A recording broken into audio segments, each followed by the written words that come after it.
Hi all, I have an interesting philosophical question for you today, and that is, are you badly influenced by chess quotations or intuitive words of wisdom generally?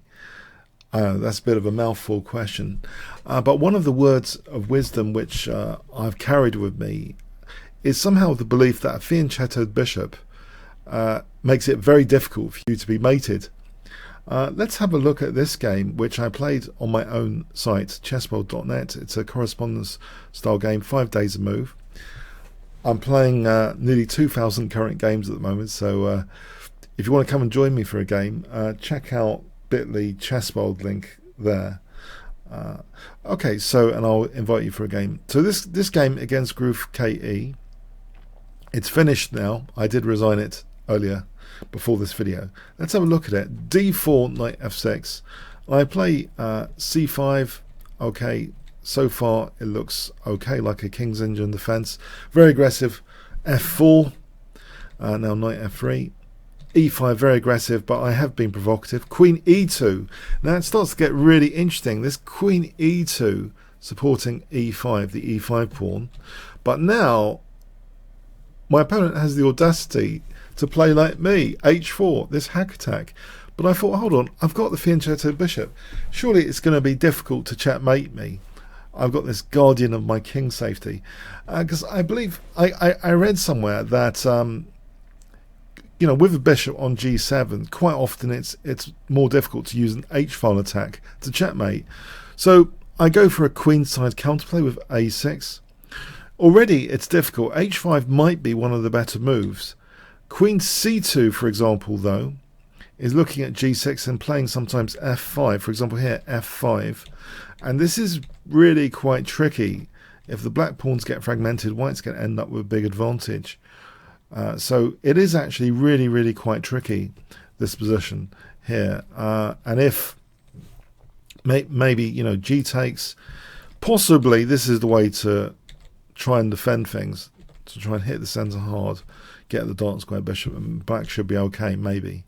So anyway, I played this, and now h5. So how dangerous is this rook? Surely I'm not going to be mated that easily. b5, I try and drum up some queenside counterplay. It's ignored. H takes, knight g5. We have d takes e5. And now my opponent crudely plays queen f3. And I believe, well, what's the problem here? You know, okay, apart from queen h3, surely I can just in time do knight f6. If I snap on f4, I'm going to play knight f6, protect h7, and hit h3. There's going to be no problem. So I kind of invite queen h3 here. He didn't play it though. He played bishop takes f4. b4, the knight centralizes, knight e5. So I'm covering that h3 square. But he now takes, and now, really, really powerful move, g4. This shields h3. But I still thought, okay, that word of wisdom about the fianchetto bishop, surely I can't be mated. I just put the bishop back. I can't be mated. Yeah, it's very, very difficult because, you know, now, if queen h3, queen h7, I just play rook e8, and after queen h7, king f8. So that, you know, it's got some certain limits of the truth of that word of wisdom about the fianchettoed bishop. But really, of course, we've got to be cynical that every word of wisdom, for example, a knight on the rim is dim, rook's on the 7th, the power of the pin piece, you know, pin and win, the power of the pin piece is illusionary. There are words of wisdom and there are quotations. And this was one I was kind of relying on, that this bishop, I'm not going to be mated surely. But guess what the opponent plays in this position? And I was a little bit taken aback by this. I was really expecting queen h3, so I was a little bit taken aback. If I let you pause the video now, try and work out white play and win. If I give you 5 seconds to pause the video, and then you can analyze it for however long you want. So it's a really crushing blow. So crushing, I made a note of this game. I emailed myself this game. I must do a video about this. Okay, so white play. Okay. Rook h8 check.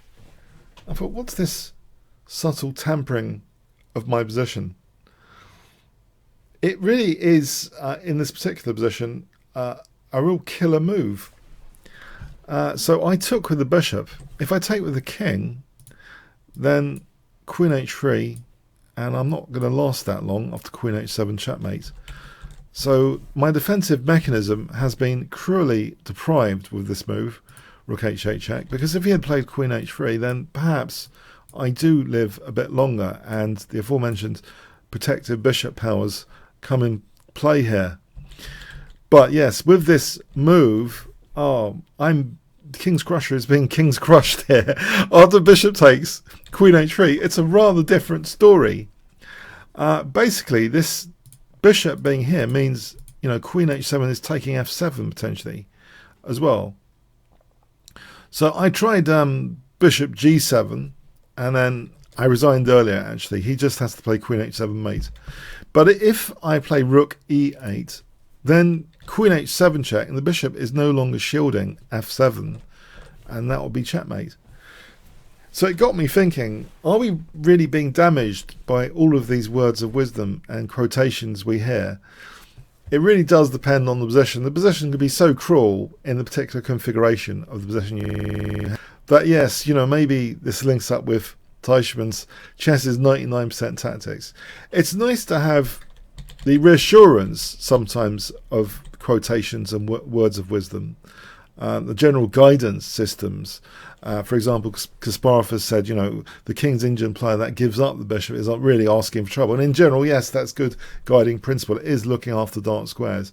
But here, yeah, this move really knocks out, completely refutes this whole concept I had about the defensive powers, you know, overestimating the defensive powers of such a bishop.